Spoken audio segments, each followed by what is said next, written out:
नमस्कार दोस्तों, स्वागत है आपका अपने ही यूट्यूब चैनल एजुकेशन थार नगरी में। आज हम बात करेंगे बेरोजगार युवाओं के लिए जो कि राजस्थान सरकार द्वारा बेरोजगार भत्ता दिया जाता है, उस भत्ते की संपूर्ण जानकारी इस वीडियो के अंदर पूरी जानकारी दी जाएगी। बेरोजगारी भत्ते को फॉर्म भरने के लिए क्या क्या डॉक्यूमेंट चाहिए, फॉर्म कहाँ से भरें, ई मित्र से भरें या अपने खुद के फ़ोन से ही भरें, फॉर्म कौन कौन भर सकता है, 12वीं पास बच्चे भर सकते हैं या 10वीं पास भर सकते हैं या ग्रेजुएशन पास भर सकते हैं, पूरी संपूर्ण जानकारी इस वीडियो के अंदर आपको दी जाएगी। चलो शुरू करने से पहले इस वीडियो के अंदर संपूर्ण जानकारी,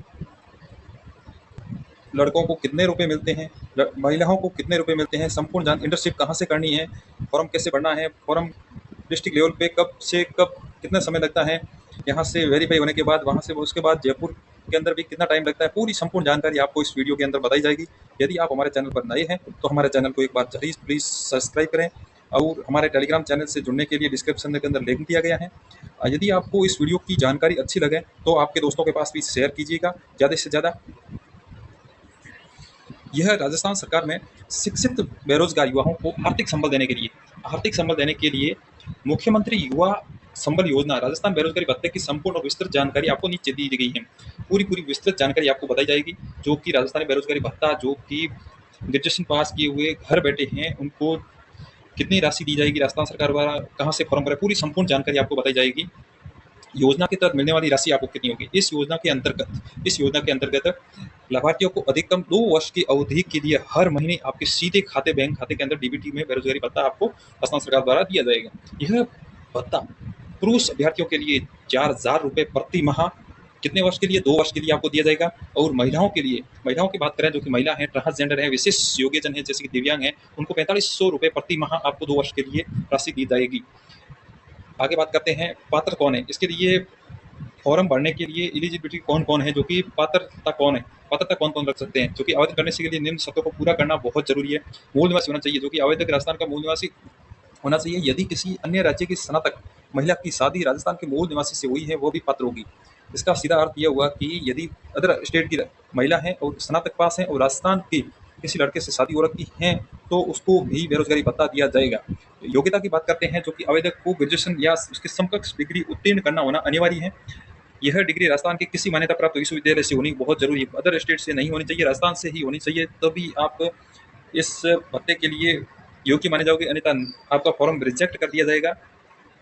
फिर आगे बात करते हैं आयु सीमा की बात करते हैं। आयु सीमा आपको न्यूनतम 21 वर्ष से लेकर 30 वर्ष तक, कहाँ से 21 वर्ष से लेकर 30 वर्ष तक सामान्य वर्ग के लिए और इस पात्र होंगे।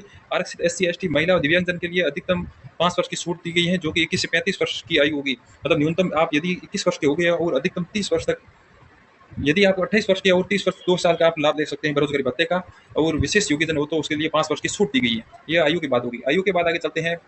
यदि आपके परिवार की आय, आवेदक के परिवार की वार्षिक आय 2 लाख या उससे कम है तो ही आप इसके लिए पात्र होंगे, अन्यथा आप इस बेरोजगारी भत्ते के लिए पात्र नहीं होंगे। परिवार में सीमा, एक परिवार में अधिकतम 2 सदस्यों को इस योजना का लाभ दे सकते हैं, अधिक नहीं दे सकते हैं। अधिकतम से अधिकतम दो विद्यार्थियों को आपको परिवार के अंदर बेरोजगारी भत्ते का लाभ दिया जाएगा, इससे ज़्यादा नहीं दिया जाएगा।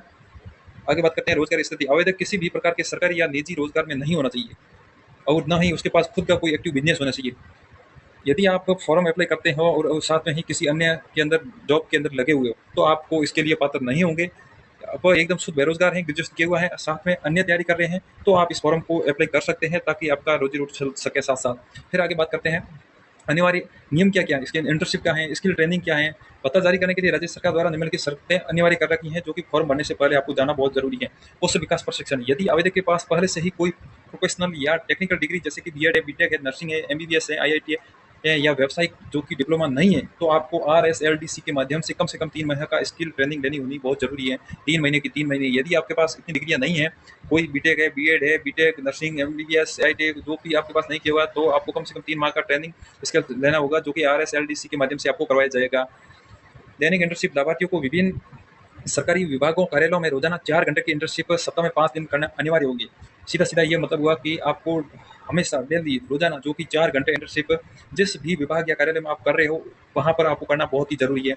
अटेंडेंस सर्टिफिकेट हर महीने भत्ता प्राप्त करने के लिए प्रति माह 5 तारीख तक 5 तारीख तक इंटर्नशिप का उपस्थिति प्रमाण पत्र अपनी खुद की ही एसएसओ आईडी पर अपलोड करना अनिवार्य है, अन्यथा आपको बेरोजगारी भत्ता नहीं मिलेगा। 5 तारीख से पहले पहले पिछले महीने की जो भी अटेंडेंस होती है उपस्थिति प्रमाण पत्र आपको एक फॉर्म होता है उसको भर के आपको सीधी अपनी एसएसओ आईडी पर अपलोड करना है। वहाँ से फिर जो कि समाज कल्याण कार्यालय से आपका वेरीफाई किया जाए, उसके बाद ही आपको भत्ता मिलता है। यदि कोई युवा आवंटित सरकारी दफ्तर में इंटर्नशिप ज्वाइन नहीं करता है या बीच में छोड़ देता है तो उसका भत्ता स्थायी रूप से बंद कर दिया जाएगा, दोबारा आवेदन नहीं कर सकता है। सीधी सीधी बात यह हुई कि यदि कोई युवा आवंटित सरकारी दफ्तर या इंटर्नशिप ज्वाइन नहीं करता है, यदि बीच में छोड़ देता है तो फिर आपको आवेदन दोबारा नहीं कर सकते हो। बेरोजगारी भत्ते के लिए आवश्यक दस्तावेज क्या क्या होने जरूरी है, एक अभ्यर्थी को ये जानना बहुत जरूरी है। उसके पास एक आधार कार्ड होना चाहिए, एक जन आधार कार्ड होना चाहिए, उसके पास ग्रेजुएशन की डिग्री या फाइनल ईयर की मार्कशीट होना बहुत जरूरी होनी चाहिए, और साथ में ही उसका मूल निवास प्रमाण पत्र होना चाहिए, आय प्रमाण पत्र होना चाहिए जो कि आई या के पेज में होता है, जो कि नोटरी कराया हुआ सत्यापित होना चाहिए, जाति प्रमाण पत्र भी होना चाहिए, 10वीं की मार्कशीट भी होनी चाहिए, जन्म तिथि साथ में ऐड की हुई होनी चाहिए, अन्यथा आपका फॉर्म रिजेक्ट कर दिया जाएगा।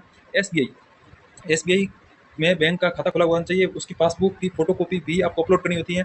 फिर आपको रोजगार कार्यालय का पंजीकरण एक नंबर होते हैं वो भी साथ में ऐड करने होते हैं। इन पूरे दस्तावेजों को अपने ही ई मित्र पर जाके एसएसओ आईडी के अंदर फॉर्म फिल करते समय इनको सभी को अपलोड करना होता है। अपलोड करने के बाद ही आपकी प्रक्रिया शुरू होती है। आवेदन प्रक्रिया कहाँ से आप आवेदन कर सकते हैं? राज्य सरकार द्वारा प्रक्रिया को डिजिटल और पारदर्शी बनाने के लिए EEMS का पोर्टल के माध्यम से आपको आवेदन स्वीकार किया जाएगा।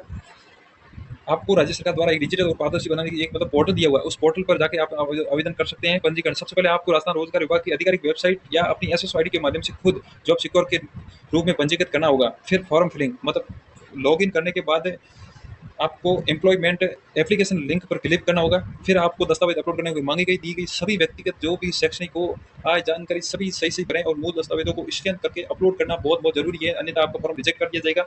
साथ में अपलोड करना जरूरी है, फोटो भी जरूरी है, सिग्नेचर भी जरूरी है। सभी डॉक्यूमेंट ओरिजिनल होने चाहिए, अपलोड करते समय कोई फोटोकॉपी नहीं होनी चाहिए आपका, अन्यथा फॉर्म रिजेक्ट कर दिया जाएगा। साथ में ध्यान रखें मोबाइल नंबर भी आपके आधार कार्ड से जुड़े होना चाहिए, जन आधार से जुड़े होना चाहिए, और 10वीं मार्कशीट के अंदर वीडियो भी होना बहुत जरूरी है, अन्यथा आपको फॉर्म रिजेक्ट कर दिया जाएगा। फॉर्म फिलिंग लॉगिन के बाद एम्प्लॉयमेंट क्लिक करना है, दस्तावेज हो जाएंगे, फिर सत्यापन फॉर्म सबमिट होने के बाद जिला रोजगार कार्यालय द्वारा आपके दस्तावेज की पूरी संपूर्ण जांच की जाएगी। सब कुछ सही पाए जाने पर आपका आवेदन स्वीकृत कर दिया जाएगा, नहीं तो आपका फॉर्म रिजेक्ट कर दिया जाएगा।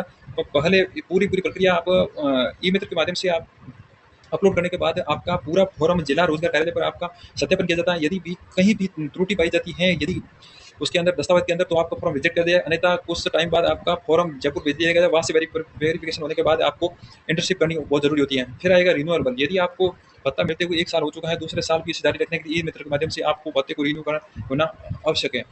सीधे सीधे शब्दों में बात की जाए तो यदि आप ग्रेजुएशन पास हो और किसी साथ में नौकरी नहीं कर रहे हो, एकदम शुद्ध बेरोजगार हो, तो आप अपना राजस्थान बेरोजगार भत्ता का फॉर्म भर सकते हैं। संपूर्ण जानकारी आपको इस वीडियो के अंदर बताई गई है। इसके अंदर आपके पास एक तो फाइनल के मार्कशीट होने चाहिए, 10वीं मार्कशीट होनी चाहिए, आय प्रमाण पत्र होना चाहिए, जाति प्रमाण पत्र होना चाहिए, मूल निवास होना चाहिए, ये फोटो होना चाहिए, सिग्नेचर होने चाहिए, और साथ में वो ऑफलाइन फॉर्म होना चाहिए। उनको पूरा भर के अपनी एसएसओ आईडी के माध्यम से जो कि वहाँ पर पूरे संपूर्ण डॉक्यूमेंट को अपलोड करना होता है, सही से जानकारी भरनी होती है, नहीं तो आपका फॉर्म बैक आ जाता है। बैक आने के बाद काफ़ी लंबी प्रक्रिया हो जाती है, इसीलिए इसके लिए आपको पूरी पूरी सही से जानकारी भरनी होती है।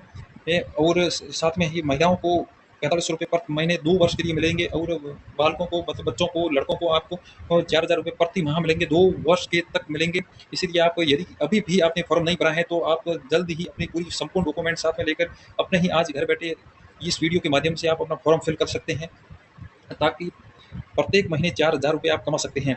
ये राजस्थान सरकार की एक मुख्यमंत्री युवा संबल योजना है, जो कि आपको राजस्थान बेरोजगार भत्ते के रूप में कांग्रेस सरकार द्वारा शुरू की गई थी। इसका लाभ प्रत्येक विद्यार्थी को उठाना चाहिए। पूरी पूरी संपूर्ण जानकारी आज मैंने इस वीडियो के अंदर बता दी गई है। नेक्स्ट वीडियो के अंदर पूरी पूरी अगली जानकारी बता दी जाएगी। आपको यदि वीडियो दी गई जानकारी अच्छी लगी है तो अपने दोस्तों के साथ शेयर कीजिए, और यदि हमारे एजुकेशन थानागिरी पर यदि आप नए हो तो हमारे चैनल को एक बार जरूर सब्सक्राइब करें, साथ ही लोगों को ज़्यादा से ज़्यादा शेयर करें। बेरोजगार भत्ता की पूरी संपूर्ण जानकारी आपको इस वीडियो के अंदर बता दी गई है। धन्यवाद दोस्तों, मिलते हैं अगली और एक नई वीडियो के साथ, नई जानकारी के साथ। तब तक धन्यवाद। स्वागत है आपका एजुकेशन थानागिरी में।